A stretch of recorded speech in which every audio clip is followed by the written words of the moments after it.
नमस्कार दोस्तों, मेरे YouTube चैनल सेवा रिसर्च फाउंडेशन में आपका स्वागत है। हर दिन की तरह आज मैं आपके पास एक वीडियो लेके आया हूं। आज का हमारा टॉपिक है क्रोनिक पेनक्रियाटाइटिस। क्या होम्योपैथी में इसकी कोई संभावना है? क्या हम लोग इसको ट्रीट कर सकते हैं, इसको डील कर सकते हैं?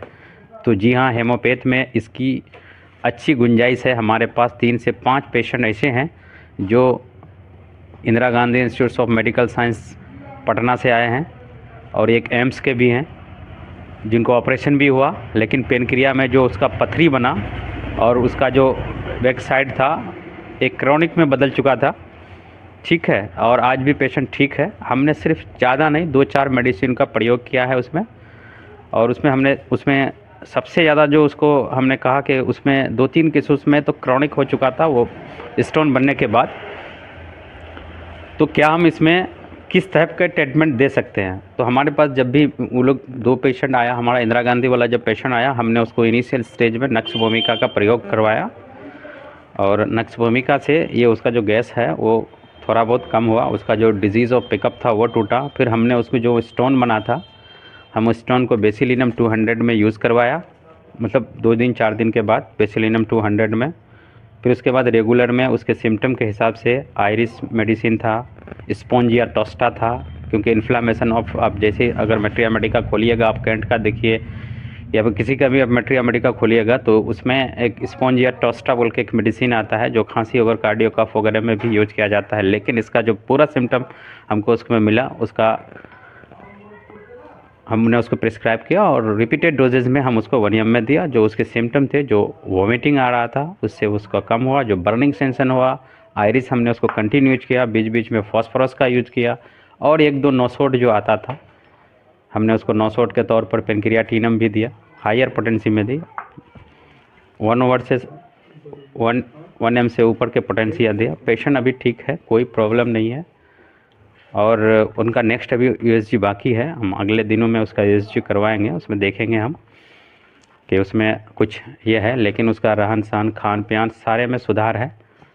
और आपको पेशेंट से भी मिलवाएंगे, उसकी रिपोर्ट भी हम किसी दिन अपडेट करेंगे आपके सामने में, क्योंकि कहता है कि होम्योपैथी में नहीं है, होम्योपैथी स्यूडो साइंस है, होम्योपैथी एक स्कैम है। ऐसा कुछ भी नहीं होता है। जिसने नहीं डील किया है वो उस तरह का हो सकता है, बड़ी बात हो सकता है। ये भी एक पैथी है, इसमें भी केसेस ठीक हुए हैं, केस ठीक भी होते हैं, है ना। अब फास्फोरस इसमें हम लोग ऐसे में देते हैं, जैसे अगर कोई भी आपको होम्योपैथी के देखेंगे कि नाइट्रोम्यूर आप देखिएगा तो डिज़ायर ऑफ साल्ट होता है, लेकिन ऐसा नहीं है। डिज़ायर ऑफ साल्ट होता है उसमें, लेकिन वो साल्ट खाता नहीं है, नमक खाता नहीं है। लेकिन फास्फोरस का सिम्टम होता है कि वो नमक खाता है, खा ही सकता है वो। लेकिन नाइट्रोम्यूर ज़्यादातर आप पेशेंट को देखिएगा, ज़्यादातर प्रैक्टिशनर देखिएगा, होम्योपैथी डॉक्टर देखा जो यूट्यूब में आके बता रहे हैं कि डिज़ायर ऑफ साल्ट। तो अरे, डिज़ायर ऑफ साल्ट एक अलग चीज़ है, खाना एक अलग चीज़ है। जो खाता है भात में अलग से, चावल में, या फिर कोई भी एक्स्ट्रा अगर खाना वाना खाता है उसमें नमक थोड़ा सा तेज़ रहता है, या और लोगों के नमक या फिर ऊपर से लेता है, तो उसको हम फास्फोरस प्रेस्क्राइब करते हैं। फास्फोरस प्रेस्क्राइब करते हैं और उसमें बहुत अच्छा डीप एक्टिंग मेडिसिन है, 200 में देते हैं। हायर पोटेंशियल, अगर आपको बहुत ज़्यादा कमांड है मेडिसिन पे, मेट्रिया मेडिका आपको आता है, आप उसको अच्छा डील कर सकते हैं तो हायर पोटेंसी भी यूज कर सकते हैं, लेकिन हम 200 उससे ऊपर भी करते हैं। दूसरी है आयोडीन, उनमें एक मेडिसिन आयोडीन भी आता है, आयोडम। वो पेशेंट कैसा होगा, उसका सिम्टम हम लोग किस तरह का होगा कि पतला दुबला तो होगा ही, मगर भूख बहुत ज़्यादा लगेगा। तो आयोडम उसको आप एज एक इंटर करंट रेमेडी देना है। ये सारे मेडिसिन जो मैं बता रहा हूँ इंटर करंट रेमेडी के तौर पे बता रहा हूँ। लेकिन एक मेडिसिन है आयरिस, आप आयरिस वर्सिकुलर, आप उसको जो है ना रेगुलर दे सकते हैं।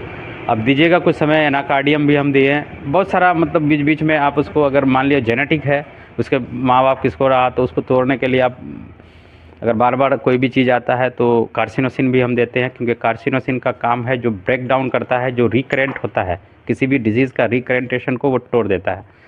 तो सेक उसी तरह से मैं आपके सामने फिर से नई अच्छी